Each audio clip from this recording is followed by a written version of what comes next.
Welcome back with another exciting video. Enjoy watching and don't forget to like and leave a comment. What if one of the darkest mysteries in human history was never buried, only forgotten?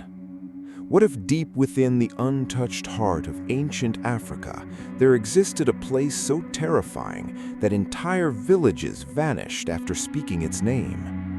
And what if the few explorers who survived the journey returned with stories so disturbing that governments sealed their reports for decades? Tonight's story is based on strange historical accounts, forgotten expedition journals, tribal warnings, missing person cases, and unexplained discoveries hidden deep beneath the African wilderness. Because sometimes the oldest legends are not myths at all. Sometimes they are warnings. In the year 1931, British archaeologist Daniel Mercer arrived in East Africa searching for something most historians believe never existed, an ancient underground civilization older than the Egyptian pyramids. Mercer was not an ordinary explorer. He had spent over 15 years studying lost civilizations, forbidden tribal symbols, and unexplained ruins discovered across Africa.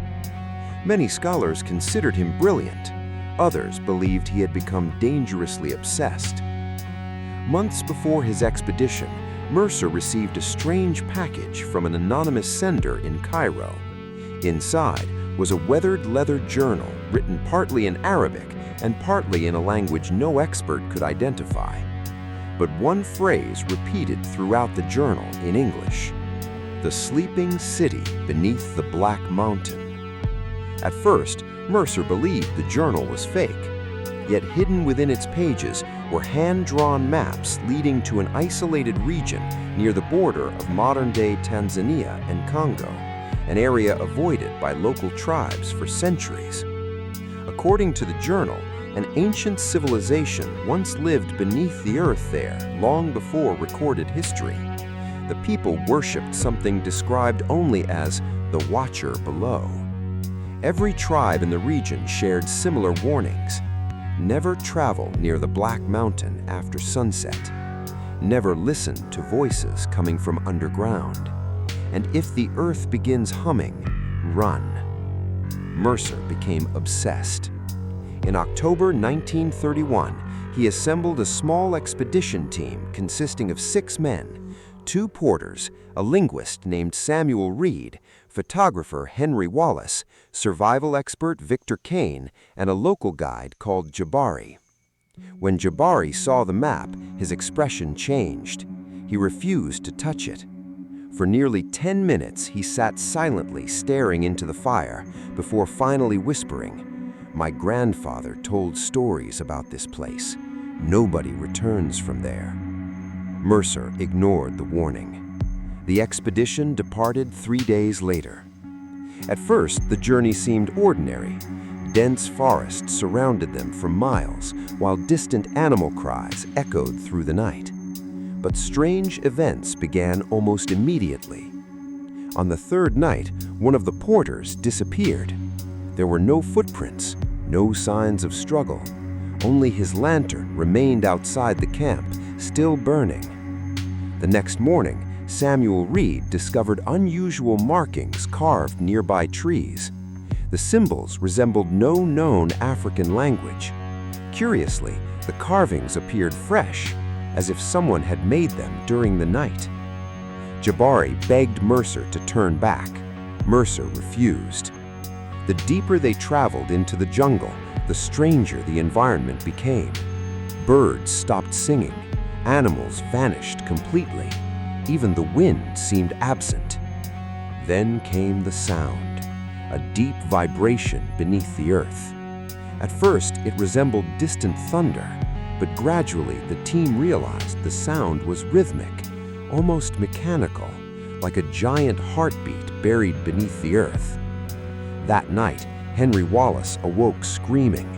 The others rushed to his tent and found him trembling violently.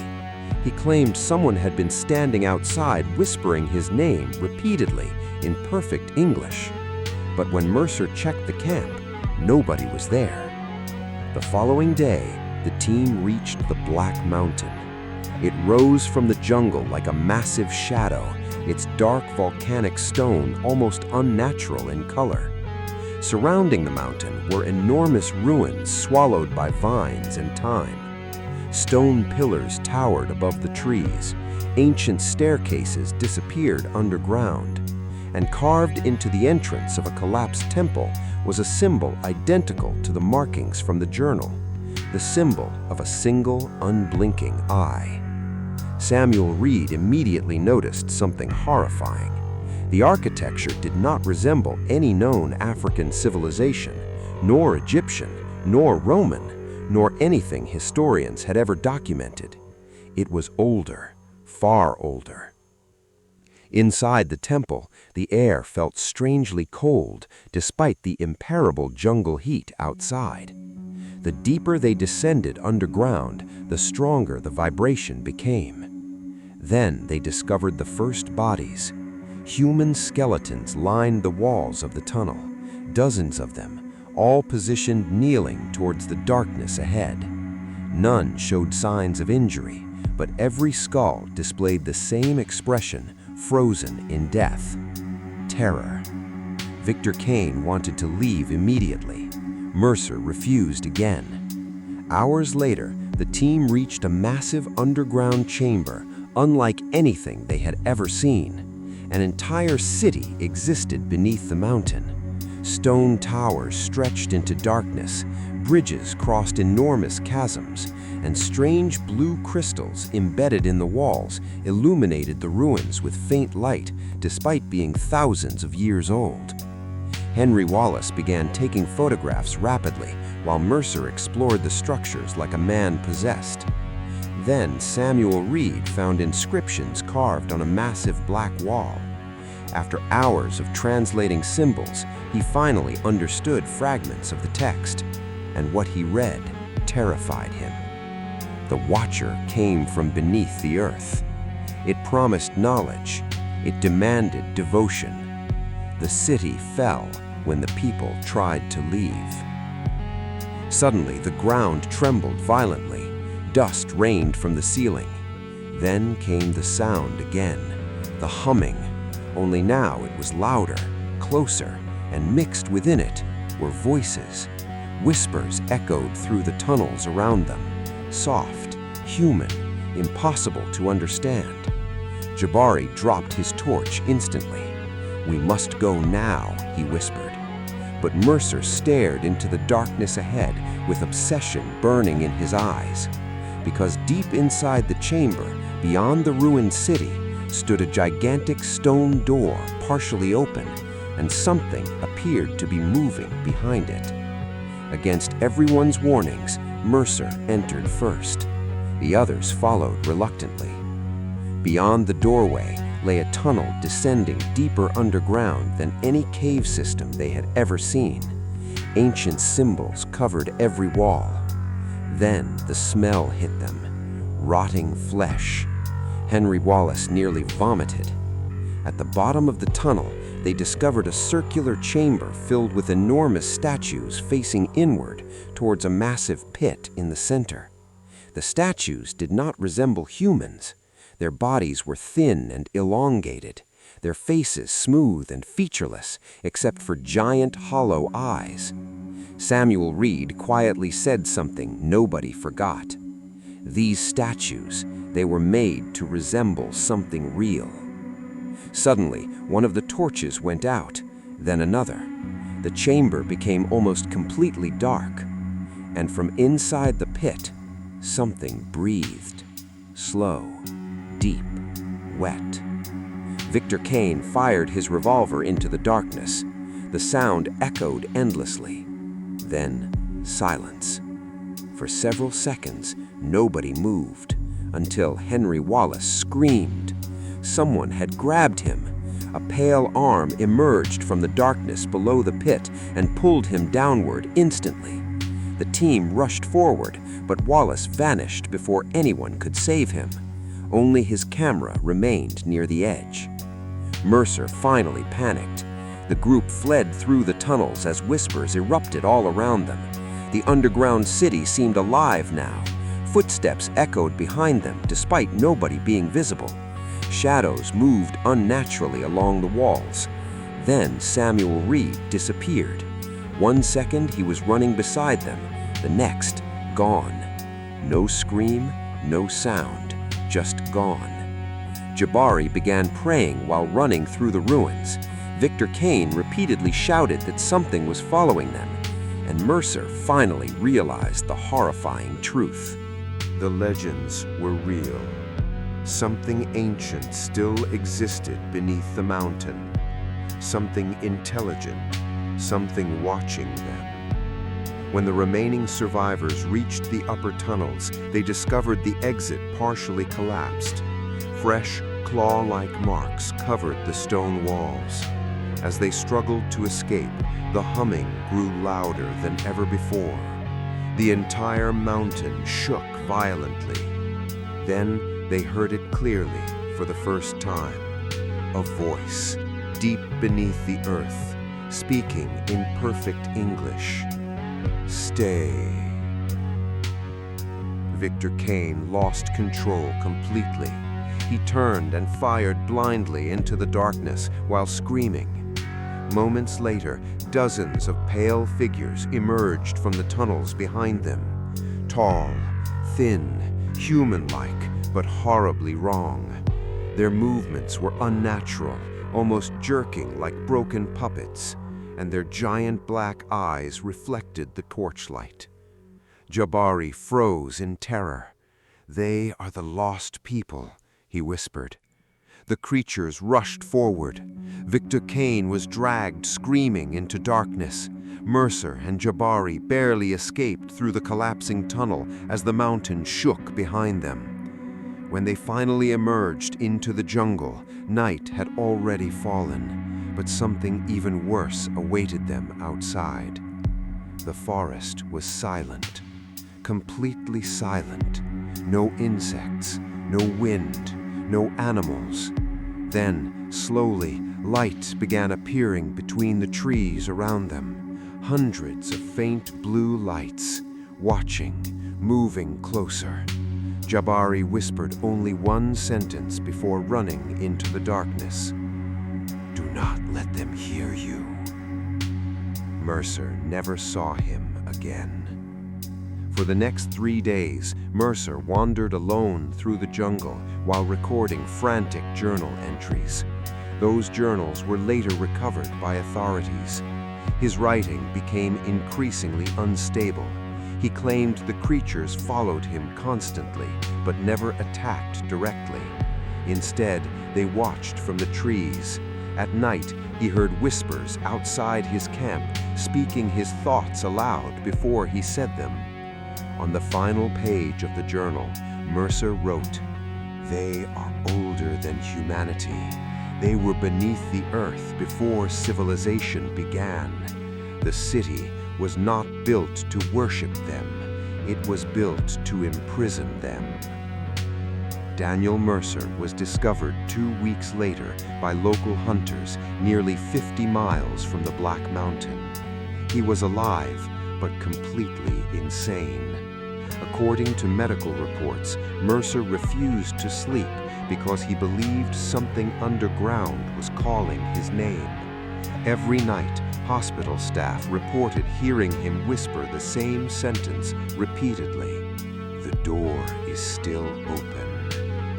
Mercer died 6 months later under mysterious circumstances.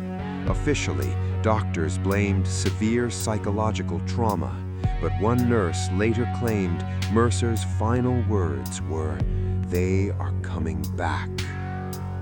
After his death, the British government sealed the expedition records. Most photographs vanished, several journal pages disappeared permanently, and the location of the Black Mountain was removed from official maps. For decades, the story became nothing more than a rumor among historians and explorers, until 1974. That year, a small mining company accidentally discovered underground ruins matching Mercer's descriptions while drilling in Central Africa. Within days, communication with the mining camp stopped entirely. Rescue teams later found the site abandoned.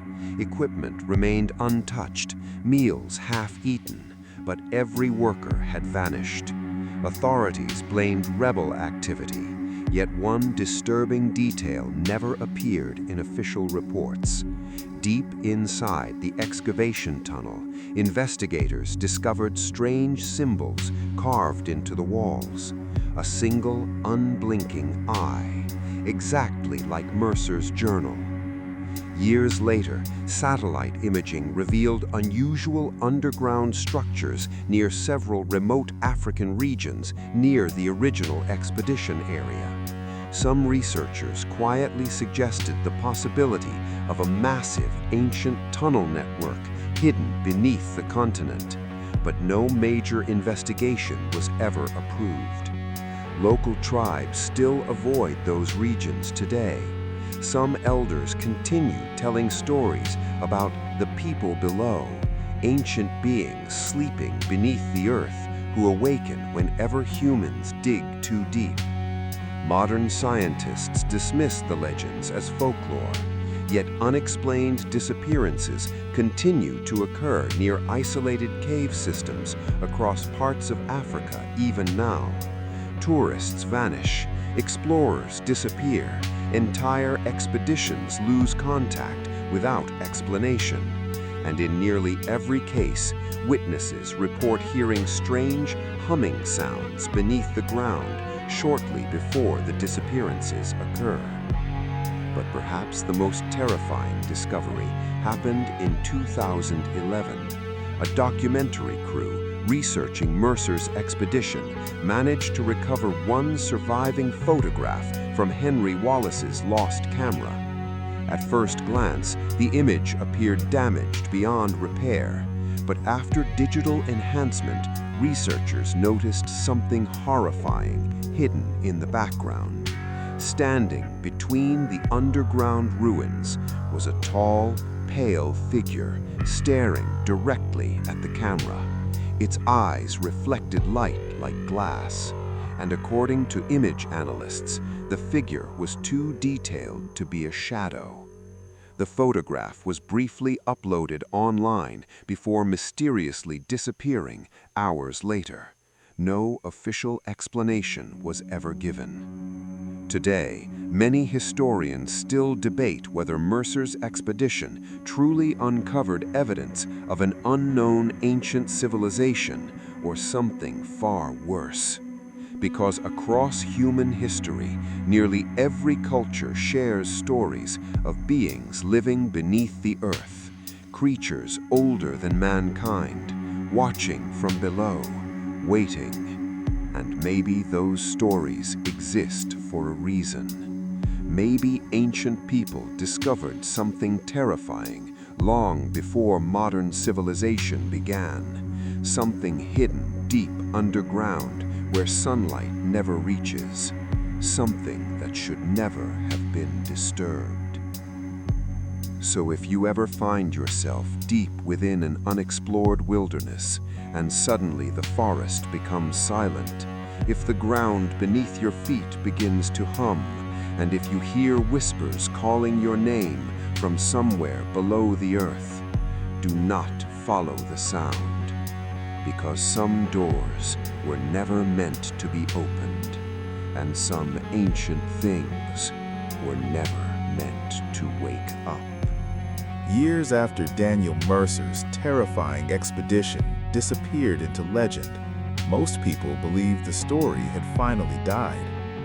Historians dismissed it, governments denied it, and the surviving records slowly vanished from public memory.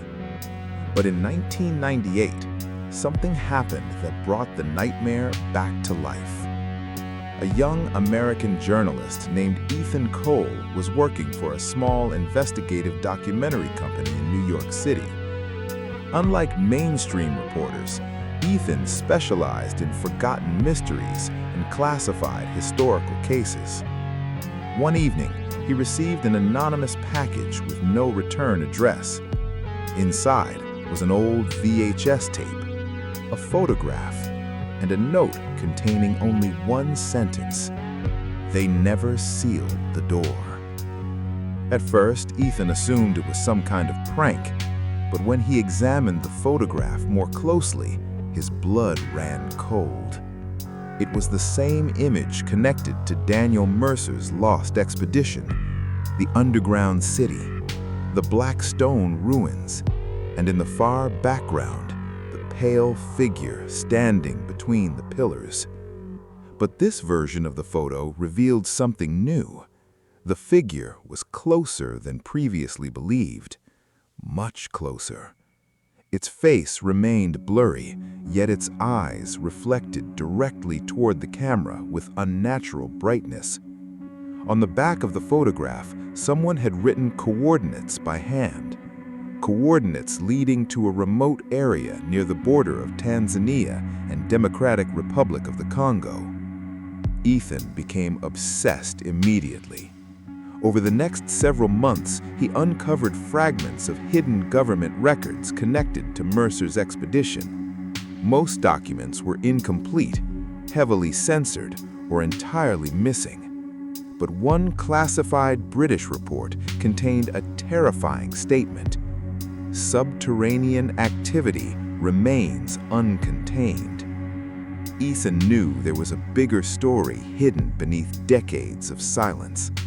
So, in March 1999, he assembled a small documentary crew and traveled to Africa, determined to uncover the truth.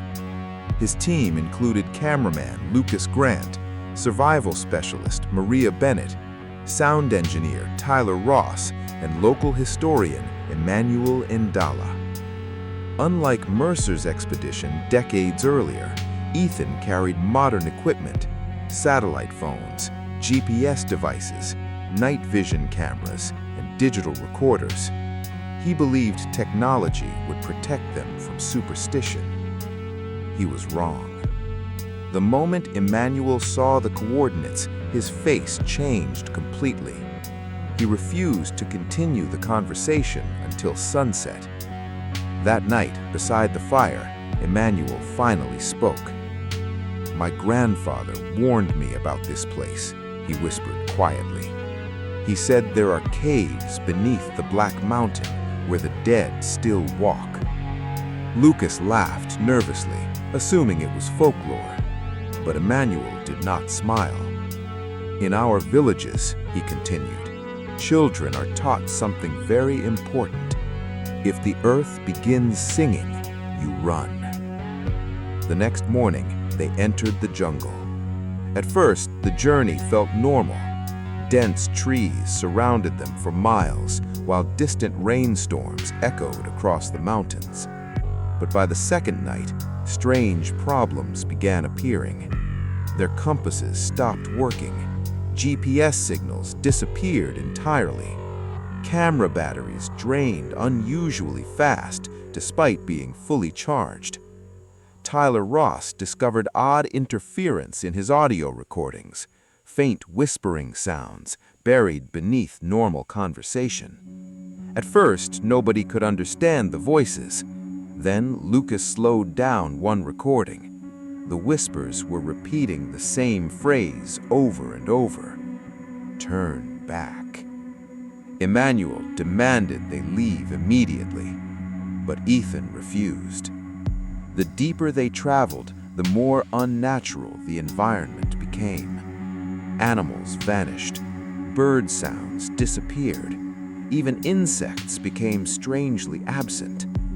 Then came the humming, low, deep, rhythmic, exactly as Mercer described decades earlier.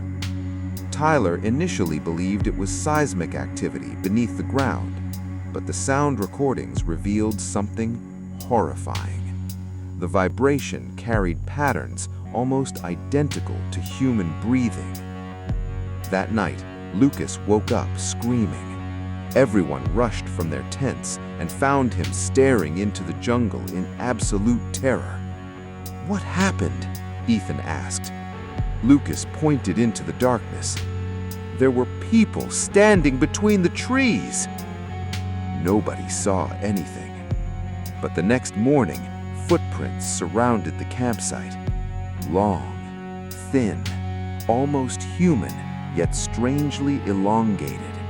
And every footprint faced toward the tents, as if something had stood there watching them sleep all night. Emmanuel begged Ethan to leave, but Ethan's obsession had already consumed him. 2 days later, the team finally reached the Black Mountain. Just as Mercer described, it rose from the jungle like a giant shadow against the sky. The ruins still remained. Massive stone pillars swallowed by vines, ancient staircases descending underground, and near the entrance, fresh markings carved into the stone, the symbol of the unblinking eye. But these carvings were new. Someone or something had made them recently. Tyler aimed his camera toward the entrance tunnel. The moment recording began, strange static filled the screen. Then, for less than 1 second, a pale face appeared inside the interference. Everyone saw it. Nobody spoke. The team entered the ruins anyway. The underground air felt freezing cold despite the brutal heat outside. As they descended deeper, the humming intensified. The walls seemed almost alive beneath their fingertips. Then, Maria discovered something horrifying near the tunnel floor. Human bones. Fresh ones. Not ancient, modern. Beside the skeleton lay a rusted flashlight manufactured only 3 years earlier. Someone else had entered these tunnels recently and never escaped. The deeper they explored, the stranger reality itself seemed to become. Their watches stopped simultaneously. Camera footage skipped randomly. Voices echoed through empty corridors. Sometimes the whispers sounded distant. Sometimes they sounded directly beside them. Then Tyler heard his own voice coming from deeper inside the ruins, calling for help. But Tyler was standing beside the group. Nobody could explain it. Eventually, they reached the underground city. And unlike Mercer's time, the blue crystals illuminating the ruins still glowed brightly beneath the darkness. The city appeared almost untouched. Massive towers stretched upward into endless shadow. Stone bridges crossed enormous pits, disappearing far below the earth. Ancient statues lined the streets, all facing toward the center of the city, toward something hidden in darkness. Ethan could barely breathe. "This changes human history," he whispered. But Emmanuel stared ahead with fear growing in his eyes. "No," he replied quietly. "This ends it." Suddenly, Tyler's audio recorder activated by itself. Static erupted through the speakers. Then came a voice, deep, slow, not human. "Welcome back." Lucas nearly dropped his camera. Maria demanded they leave immediately, but Ethan noticed something impossible carved into one of the walls nearby. English words, modern English. Someone had written them recently using dark red markings. "They are not trapped down here." Before anyone could react, a loud metallic sound echoed across the underground city, something massive moving in darkness. Then came footsteps, slow, heavy, approaching. The team turned their lights toward the distant ruins. At first, they saw nothing. Then, shapes emerged between the pillars. Tall, pale figures, dozens of them, watching silently. Their bodies were thin and unnaturally long. Their giant black eyes reflected the camera lights, and none of them blinked. Lucas began recording in panic while backing away slowly. One of the figures tilted its head unnaturally, then mimicked Lucas's exact movement. Every figure copied him simultaneously. Maria whispered in terror, "They're learning us." The creatures suddenly disappeared into darkness. Then every tunnel surrounding the city filled with whispering voices, hundreds of them, thousands, all speaking at once. The lights on Tyler's equipment exploded. Darkness swallowed the chamber instantly, and from somewhere beneath the city, something enormous roared. The sound shook the ground violently. Dust rained from above, while the humming transformed into a deafening vibration beneath their feet. Then the pale figures attacked. Lucas screamed as multiple creatures dragged him into darkness. His camera continued recording while he vanished between the ruins. Maria fired several shots blindly into the shadows. The creatures moved impossibly fast, not running, almost gliding across the ground. Ethan, Maria, Tyler, and Emmanuel fled deeper into the city, searching desperately for another exit, but the underground maze seemed to change around them. Passages shifted, doorways disappeared, ancient symbols began glowing faintly along the walls. Then Emmanuel stopped suddenly. Ahead of them stood a gigantic stone structure, unlike anything else underground. A massive circular doorway covered in symbols, and at its center, the door stood open. Beyond it existed only complete darkness, but from inside came breathing, immense breathing. Tyler pointed his flashlight toward the opening. For one brief second, the light revealed something moving deep inside, something enormous, a shape far too large to be human. Then the flashlight died instantly. Emmanuel fell to his knees, whispering prayers. "They opened it," he said shakily. "They opened it again." Suddenly, Lucas's voice echoed through the darkness behind them. "Help me!" Ethan turned instinctively, but Maria grabbed him violently. "That's not Lucas." The voice repeated again, closer this time. "Please, help me."